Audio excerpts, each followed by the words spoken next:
makan roti di pagi hari, rezeki setiap hari dari Allah. Menurut kalian, siapakah aku ini? Engkaulah Kristus dari Allah.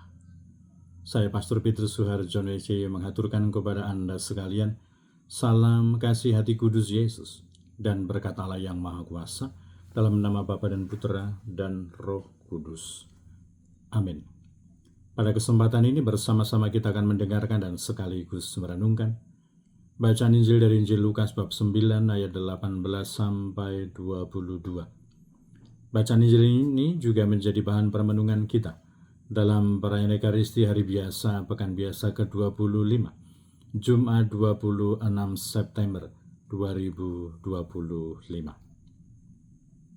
Pada suatu ketika Yesus sedang berdoa seorang diri, maka datanglah murid-muridnya kepadanya. Yesus lalu bertanya kepada mereka, "Kata orang banyak, siapakah aku ini?"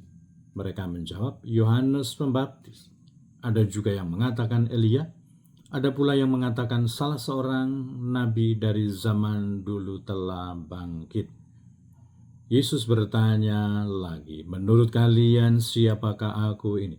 Jawab Petrus, "Engkaulah Kristus dari Allah." Dengan keras Yesus melarang mereka memberitakan hal itu kepada siapapun.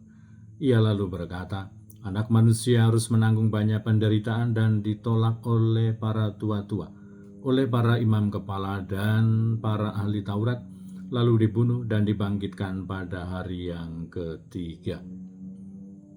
Demikianlah sabda Tuhan, terpujilah Kristus. Saudara-saudari yang terkasih, selamat pagi. Bagaimana kabar Anda hari ini? Semoga selalu sehat, berbahagia, bergembira, bersukacita luar biasa, dan senantiasa merasakan kasih dan penyertaan Tuhan di hari yang baru ini. Semoga Anda sekalian, kita semua tetap tekun dan setia, saling mendukung dan mendoakan satu sama lain, supaya kita diteguhkan dalam iman, dikokohkan dalam harapan, dan dikobarkan dalam kasih kita kepada Allah dan kepada sesama. Semoga kita juga berdoa untuk mereka yang tua, yang lansia, yang sakit. Kita berdoa untuk Dr. Joni dan juga Bapak Gary Tapang yang hari ini akan menjalani operasi. Kita berdoa untuk mereka yang masih kecil, yang masih dalam masa pertumbuhan. Kita berdoa untuk mereka yang masih di bangku pendidikan, dan kita juga berdoa untuk mereka yang sudah selesai sekolah dan sedang mencari pekerjaan dan juga teman hidup yang tepat. Kita berdoa untuk mereka yang terus aktif ambil bagian dalam kegiatan pelayanan pastoral untuk kemuliaan Tuhan dan keselamatan sesama. Kita juga berdoa untuk pribadi dan keluarga-keluarga yang menghadapi persoalan-persoalan kehidupan di dalam pribadi dan keluarga mereka. Semoga Tuhan sendiri yang menghibur, menolong, menguatkan, membimbing mereka supaya menemukan jalan keluar yang terbaik. Kita juga berdoa untuk mereka yang sudah meninggal. Semoga berbahagia bersama dengan para kudus di surga. Dan saya mengundang Anda sekalian untuk tetap berdoa bagi segenap panitia dan seluruh umat Paroki Santo Petrus Karangsenang Timika yang akan mengadakan upacara tahbisan Imam Keuskupan Timika tanggal 18 Oktober 2025.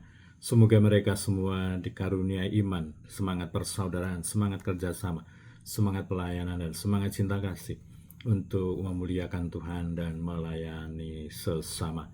Dan kiranya bahwa kita semua juga tetap berdoa untuk umat beriman di stasi-stasi yang atau di kombas-kombas yang dengan tekun dan setia menjalankan atau melaksanakan pendalaman iman PKSN 2025 seperti yang terjadi kemarin di stasi Santa Maria Jayanti dan juga di kombas-kombas.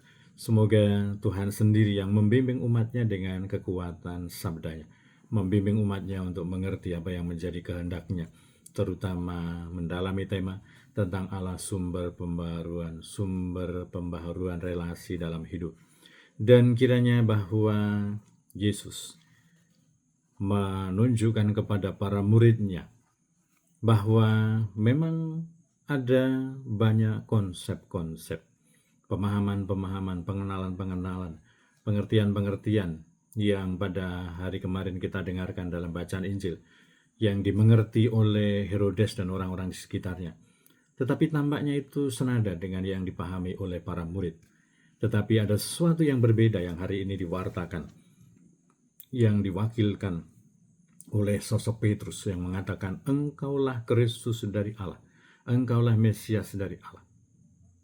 Meskipun konsep itu terus diperbaiki dan dikoreksi oleh Yesus yang menunjukkan bahwa Kristus, bahwa Mesias yang mereka pikirkan tidak seperti yang dipikirkan oleh Yesus yang mengatakan anak manusia harus menanggung banyak penderitaan dan ditolak oleh para tua-tua, oleh para imam kepala dan para ahli Taurat, lalu dibunuh dan dibangkitkan pada hari yang ketiga.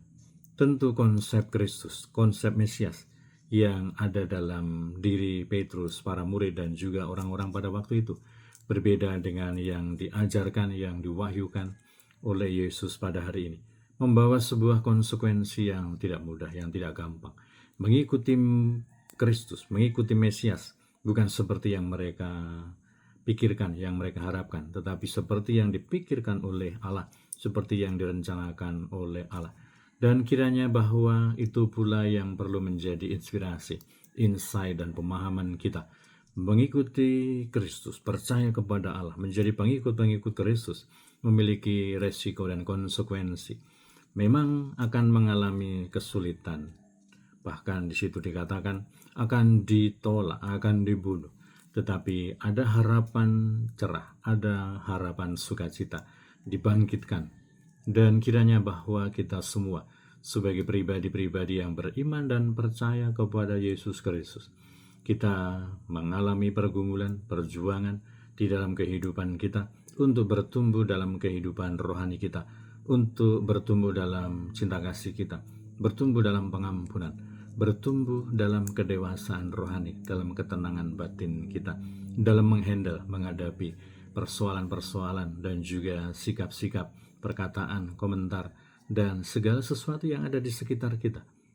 Mungkin seolah-olah itu sebuah penolakan, mungkin seolah-olah itu seolah-olah mau membunuh kita. Tetapi yakinlah bahwa ada harapan, ada kebangkitan di ujung pergumulan itu, di ujung penolakan itu, di ujung penderitaan itu. Dan semoga itu menjadi sumber harapan yang kokoh, menjadi sumber harapan yang kuat, yang bisa kita jadikan sebagai pegangan, yang bisa menguatkan kita, mendorong kita, memacu semangat kita, dan juga harapan kita untuk terus bangun, bangkit, bergerak, berubah, dan memperbaiki diri. Dan semoga justru penolakan, penderitaan itu bukan membuat kita luluh lantak, membuat kita merayap dan rata dan tidak bangun-bangun. Tetapi semoga justru itu menjadi latihan bagi kita, bagi pengendalian pikiran kita, bagi olah rohani kita, bagi pengenalan batin kita, bagi kekuatan psikologis kita, untuk bangkit kembali, bangun kembali, berjalan kembali, memikul salib itu kembali, dan akhirnya sampai di Golgota, dan akhirnya kita sampai kepada kebangkitan bersama dengan Tuhan, yang tentu saja menjadi sumber harapan, menjadi sumber sukacita bagi kita semua, pribadi-pribadi yang beriman dan percaya kepada Allah. Tidak gampang, tidak mudah menjalani, memikul salib itu, mendengarkan dan merespon reaksi-reaksi, penolakan-penolakan, bahkan dalam tanda kutip seolah-olah mau dibunuh, pembunuhan itu. Tetapi semoga harapan akan kebangkitan, akan hari Paskah yang cerah, Paskah rohani, kebangkitan rohani, kebangkitan psikologis, kedewasaan psikologis kita, kedewasaan pribadi kita, menjadi kekuatan bagi kita untuk terus bangkit, untuk terus belajar, untuk terus berubah, untuk terus berani membentengi diri dan hidup kita, pikiran kita, hati kita, untuk tidak mudah terpengaruh, untuk tidak mudah digoyahkan oleh reaksi-reaksi, respon-respon, penolakan-penolakan, komentar-komentar, kata-kata orang-orang yang ada di sekitar kita, reaksi dunia, supaya kita semakin bertumbuh dalam kehidupan, kepribadian, dan kerohanian kita. Berkatalah yang Maha Kuasa dalam nama Bapa dan Putra dan Roh Kudus. Amin.